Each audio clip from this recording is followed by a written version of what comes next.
बांग्लादेश और South Africa के बीच Dhaka test के पहले दिन 16 विकेट गिरे हैं। कितने? 16। बांग्लादेश ने 40 ओवर में 106 रन बनाए और ऑल आउट हो गई। आप इमेजिन कर सकते हो कि किस तरीके का डस्ट माइन तैयार किया है बांग्लादेश ने। जवाब में साउथ अफ्रीका के भी 108 रन पे 6 विकेट गिर गए थे। ये तो 7वें विकेट की पार्टनरशिप हो गई 32 रन की और साउथ अफ्रीका 140 पे पहुंच गई, वरना मुझे लगा कि आज शायद साउथ अफ्रीका भी 130 पे ऑल आउट हो जाएगी, लेकिन 7वें विकेट के लिए 10 ओवर बैटिंग कर गई वो पेयर। साउथ अफ्रीका की टीम अगेन एक नई नवेली सी टीम है जिसका सारा मिडिल ऑर्डर नया है, इनएक्सपीरियंस्ड है और बांग्लादेश की टर्निंग ट्रैक्स पे उन्हें खेलने में काफी मुसीबत आ रही है, स्पेशली ताइजुल इस्लाम को जो होम कंडीशंस में अच्छी लेफ्ट आर्म स्पिन डालते हैं। इंडिया को भी काफी परेशानी में डाल दिया था उन्होंने। लेकिन इस टेस्ट मैच में बात करने से पहले बात करते हैं उस स्टार की जिन्होंने आज 300 विकेट पूरे किए और सिर्फ 300 विकेट ही पूरे नहीं किए, एक काइंड ऑफ हिस्ट्री भी क्रिएट की है।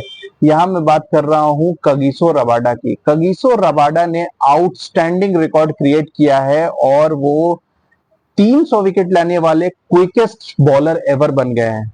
Quickest bowler ever to reach 300 test wickets. वो पहले बॉलर बन गए हैं जिन्होंने 12,000 से भी कम बॉल्स में 300 विकेट्स लिए हैं टेस्ट क्रिकेट में with a strike rate of less than 40।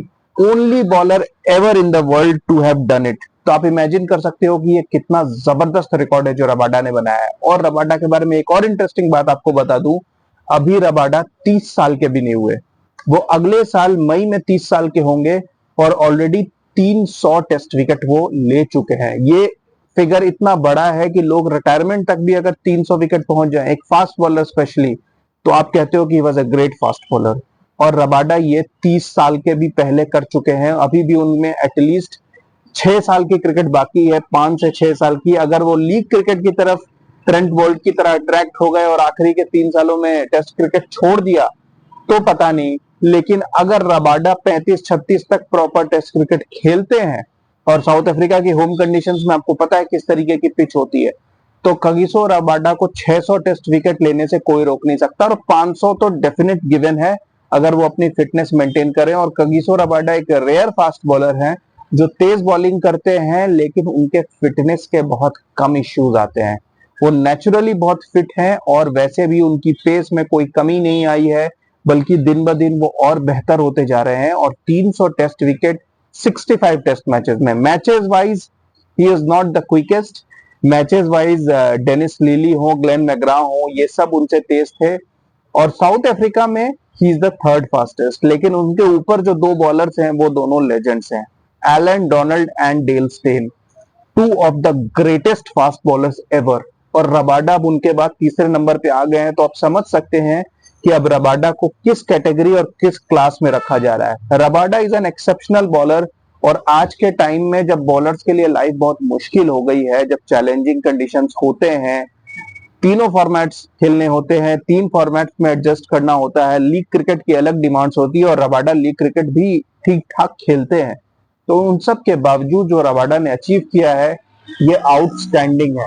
मुझे ऐसा लगता है कि रबाडा अगर 500 विकेट नहीं लेते और साउथ अफ्रीका के ग्रेटेस्ट या हाईएस्ट विकेट टेकर नहीं बनते तो it will be a big shame. So I hope कि रबाडा कंटिन्यूज। अभी काफी टेस्ट क्रिकेट पड़ा है और रबाडा ने इस पिच पे भी 3 विकेट लिए।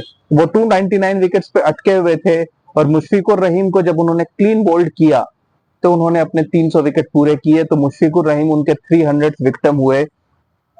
और अभी पाकिस्तान आने वाली है साउथ अफ्रीका, जहां 2 टेस्ट मैचेस खेलेंगे और 4 इनिंग्स में रबाडा, अगर मैं एवरेज में 2 या 3 विकेट भी पर इनिंग्स लूं तो उस 4 इनिंग्स में 10 विकेट तो रबाडा के कहीं नहीं जा रहे। इनफैक्ट जिस तरीके से रबाडा बॉलिंग करते हैं, आई एम श्योर कि he will definitely take a 4 और 5 wicket haul in one of the innings. और वो 15-16 विकेट भी इस 2 ही टेस्ट मैच में निकाल सकते हैं वर्सेस पाकिस्तान। अभी बांग्लादेश के साथ भी एक टेस्ट मैच पड़ा है, एक इनिंग्स और पड़ी है। So by the time he reaches 30, maybe he will cross some more landmarks. Allan Donald के 330 टेस्ट विकेट हैं, डेफिनेटली वो 30 साल के पहले ही रबाडा उसको क्रॉस कर सकते हैं। तो रबाडा अभी बहुत बड़े बड़े रिकॉर्ड्स बनाने वाले हैं एंड 300 विकेट के ऊपर जैसे जैसे वो विकेट्स लेंगे वो बहुत सारे लेजेंड्स को पीछे छोड़ते जाएंगे। तो this is a great achievement जिसके बारे में बात करनी बहुत जरूरी थी। अब बात करते हैं टेस्ट मैच की। तो भाई साहब जब आप इस तरीके की डस्ट माइन बनाते हो तो आपको इंश्योर करना चाहिए कि आपकी बैटिंग उस केपेबल हो कि उस पिच पे एटलीस्ट कुछ रन बना सके। जी हाँ, मतलब आप उसको इंडिया से मत जोड़िए कि भाई इंडिया भी तो ऑल आउट हो गई। इंडिया तो एक रेयर मिस्टेक कर गई कि अपने होम में उन्होंने एक ऐसी पिच बना दी जिसमें फास्ट बॉलर्स को मदद थी, और ओवरकास्ट कंडीशन में न्यूजीलैंड जैसी टीम, भैया न्यूजीलैंड के सामने ओवरकास्ट में मत किया करो बैटिंग। क्यों करते हो? कितनी बार हार के सीखोगे न्यूजीलैंड से कि भैया ओवरकास्ट कंडीशंस में न्यूजीलैंड के सामने नहीं खेलना। लेकिन बांग्लादेश ने तो ऐसी पिच बनाई जिसमें वो टॉस भी जीते, सब कुछ जानते हुए उन्होंने पहले बैटिंग की और 106 रन पे ऑल आउट हो गए।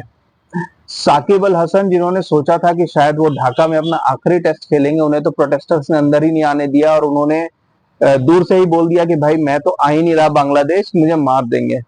और बाहर आज ढाका स्टेडियम के बाहर बांग्लादेश में साकिब अल हसन के सपोर्टर्स और उनके जो एंटी ग्रुप है उन दोनों के बीच काफी झगड़ा हुआ, पुलिस आई, ऑलमोस्ट दंगे की सिचुएशन आ गई थी। तो आप इमेजिन कर सकते हो कि शाकिब अल हसन को लेकर कि इस वक्त कितनी पॉलिटिक्स चल रही है बांग्लादेश में। एनीवेज, मैच शुरू हुआ और महमूदुल हसन जॉय जो बांग्लादेश के ओपनर है उन्होंने 30 रन बनाए, और बाकी पूरी बैटिंग, मैं तो मतलब स्पिनर्स के आने से पहले वियान मल्डर और कगिसो रबाडा ने ही इनके टॉप ऑर्डर को खत्म कर दिया, और बाद में बचे खुचे विकेट्स केशव महाराज आके ले गए जिन्होंने 3 विकेट लिया। 10 विकेट गिर गए 40 ओवर में, और फिर जब साउथ अफ्रीका बैटिंग करने आई तो पहले ओवर में ही एडन मार्करम बोल्ड हो गए। उनकी भी फॉर्म काफी टाइम से काफी एवरेज चल रही है और नहीद राणा ने उन्हें अपने पेस पे आउट किया, वहां स्पिनर की भी जरूरत नहीं पड़ी। पहले ओवर में क्लीन बोल्ड, तो डेफिनेटली इस विकेट का क्रेडिट बॉलर को जाता है।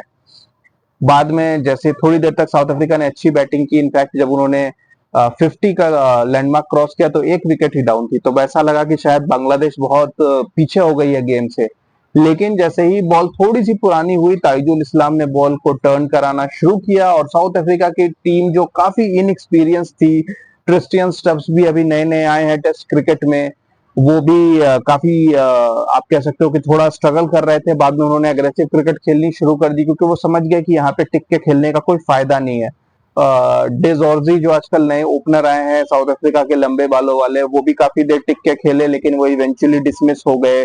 बाकी सारी टीम, डेविड बेलगम, रेयान रिकल्टन, मैथ्यू ब्रीज, ये सारे नए प्लेयर्स हैं और टर्निंग ट्रैक पे पहले दिन इनके लिए काफी डिफिकल्टी होनी थी, और ताइजुल इस्लाम ने इसका काफी फायदा उठाया और 65 फॉर 1 से टीम जो है वो सीधा 99 फॉर 5 हो गई। इवेंचुअली 108 पे छठा विकेट भी गिर गया, तब तक लीड हो चुकी थी, लेकिन बांग्लादेश तब तक गेम में वापस आ चुकी थी। हाउएवर आखिरी जो काइल वेरन जो काफी टाइम से साउथ अफ्रीका के टेस्ट विकेट कीपर हैं, और वियान मुल्डर ने थोड़ी पार्टनरशिप की, 18 और 17 रन पे वो नॉट आउट हैं और इंश्योर किया कि डे एंड तक at least south Africa bat out कर ले। लेकिन कल अगेन साउथ अफ्रीका के लिए आसान नहीं होने वाला है। ऑफ कोर्स उन्होंने एक हैंडी लीड ले ली है इस पिच पे 34 रन्स की, वो कोशिश करेंगे कि इसे 100 के आसपास ले जाएं कल बैटिंग करके, क्योंकि 1 विकेट है, ये लास्ट बैटिंग पार्टनरशिप है। इसके बाद सीधा कगिसो रबाडा और केशव महाराज आएंगे जो थोड़ी बहुत बैटिंग कर सकते हैं, लेकिन इस पिच पे सबके लिए काफी मुश्किल होगी। ये पिच ऑलरेडी काफी टर्न कर रही है, ब्रेक हो रही है। तो यहाँ अगर साउथ अफ्रीका 100 ना सही 70-80 की भी लीड ले लेती है तो बांग्लादेश को एटलीस्ट अपनी सेकंड इनिंग्स में 250 का स्कोर बनाना होगा ताकि साउथ अफ्रीका को 180 का टारगेट दे सके। ये एक बहुत लो स्कोरिंग टेस्ट मैच है और कोई बड़ी बात नहीं है कि इसका रिजल्ट कल ही आ जाए, हो सकता है कि कल ही हमें पता चल जाए ये टेस्ट मैच कौन जीत रहा है, बट आई होप कि कल थोड़ी बेहतर परफॉर्मेंस हो और ये टेस्ट मैच एटलीस्ट तीसरे दिन तक जाए, क्योंकि टेस्ट मैच अगर 2 दिन के अंदर खत्म होता है तो फिर डेफिनेटली वो क्वालिटी ऑफ क्रिकेट हमें देखने को नहीं मिलती। Keep watching guys, thank you.